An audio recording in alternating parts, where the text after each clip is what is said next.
Michigan voters have a lot to consider this November. Many statewide and local offices are up for grabs, and voters will decide whether to legalize recreational marijuana. But there's one initiative that is not getting as much press, yet it could change the way congressional and state officials are elected.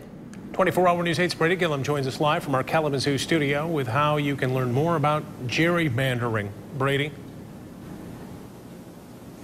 Well, that's right. We all live in a particular congressional and legislative district. But have you ever stopped and wondered how are those lines drawn? As it turns out, many people do. Well, gerrymandering actually goes back to 1812, the word does. It's a funny word, gerrymandering. James Madison, James Monroe, Patrick Henry, they were also involved in gerrymandering before the term was coined. So what exactly is gerrymandering and why does it matter? Voting districts are redrawn every 10 years after the U.S. Census. In Michigan, the party in control of the legislature gets to draw those lines. Gerrymandering is done by politicians in power, either Republican or Democrat, to maintain an unfair advantage over the other party. Proposal 2 would change that. If passed, it would create a bipartisan commission to draw the districts. The commission would include 4 Democrats, 4 Republicans, and 5 independents. Robert Weir is teaching classes about gerrymandering that are open to the public.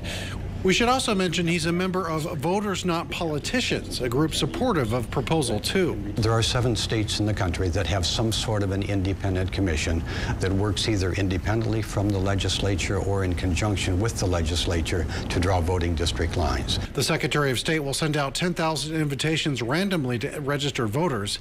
People can also apply to be on the commission. With some exceptions. And the people who cannot serve on this commission are people who have some opportunity to gain personally in the way of power or privilege or money.